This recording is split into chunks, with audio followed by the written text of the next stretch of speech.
This means my transform tool is currently active. I'm gonna click on done just so that that's no longer active. First thing I need to do to have text slide in from off the screen is I need to actually create the text. So to do that, we're gonna go to the titles and generators sidebar at the top left corner here of the Final Cut interface. These are all categories and things that were built into Final Cut that came with it for free. You should see all of this content here. You may have more categories if you've gotten third-party things.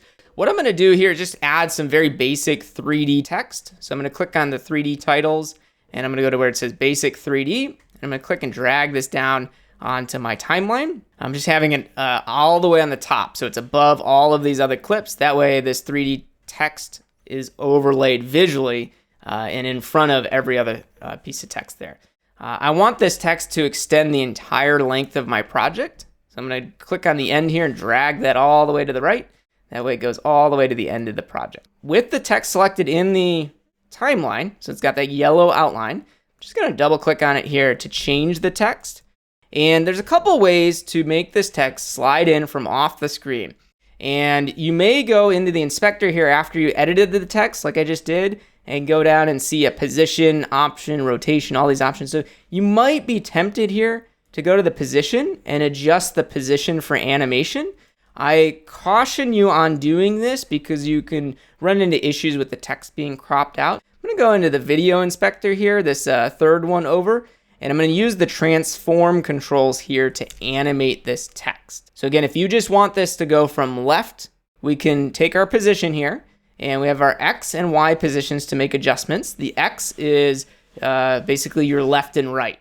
So if I want this to start on the left side and slide in, I'm just gonna drag this number way down.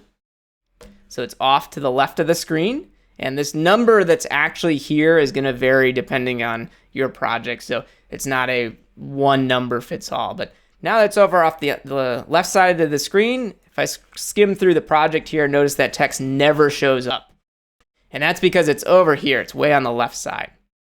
You can click on the percentage up at the top right here and take this down to like 12.5%. And notice here, you'll see over on the left side, there's our text. That's where our text is over on the left. Okay, so with that text, we want this to animate onto the screen. So there's a couple ways to do that. I can change this position, notice the X position, so it slides on into the center of the screen. And that's what we're gonna do. But to do that, in order for that text to slide on, what we actually have to do is add a keyframe to this position. So the keyframes are in time. Okay, it's specific to a specific frame or piece of time in your project. And this can be very confusing. So what I recommend doing is turning on the video animation. This is a feature in Final Cut that makes it easy to see those keyframes on your timeline. To do that, you can right click on your clip or control click if you don't have a right click. And there's an option to show the video animation. You can see here the shortcut Control V will also bring this up. Now the video animation is this large area here, which because this is a title, it's purple. And this shows us keyframes on the timeline. So right now I don't have any keyframes, but I want a keyframe for where this title is so that it's over here. And I actually want that keyframe near the beginning of my clip. So what I'm gonna do is drag the playhead towards the beginning, and then I'm gonna add a keyframe. And we're adding a keyframe to the position. To do that, there's this little diamond button here, and if you hover over it, it'll show a little plus sign. This adds a keyframe.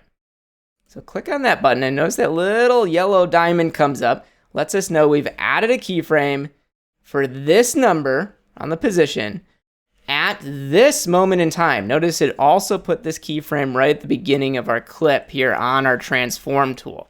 So it's letting us know we have a keyframe there. And again, if this is confusing, that's normal. If you're not used to this, that's totally okay. Because keyframes and dealing with this, there's so many different components to it, so it can be a little confusing. So now essentially what I've done is added a keyframe to my text position at the beginning of this clip. So now I'm gonna move my playhead a little bit further down. I'll be about 2 seconds into the project. I'm gonna go up to my clip and I'm gonna change the position so that it slides it over into the middle. And you can just start dragging this number if you want. You can also double click on it. And I know that I want this centered, so I'm gonna hit the number 0 and return, and that'll move that text right into the center. Notice on the right side, it automatically added a keyframe. We get that little gold diamond both here on the right side of the position, and because I'm showing the video animation on the timeline, you can see there's a new diamond on the timeline there.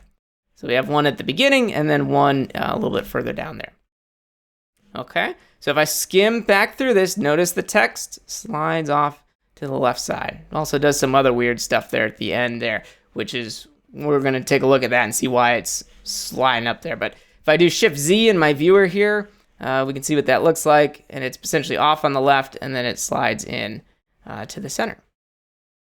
Okay, so that is how you can make text slide from one spot of the screen, whether it be off of the screen onto the screen, or if we want to do the reverse, we can have it slide from the middle here off to the right. And the way that I would do that is move my playhead where I want it to start sliding, which we'll say is right here.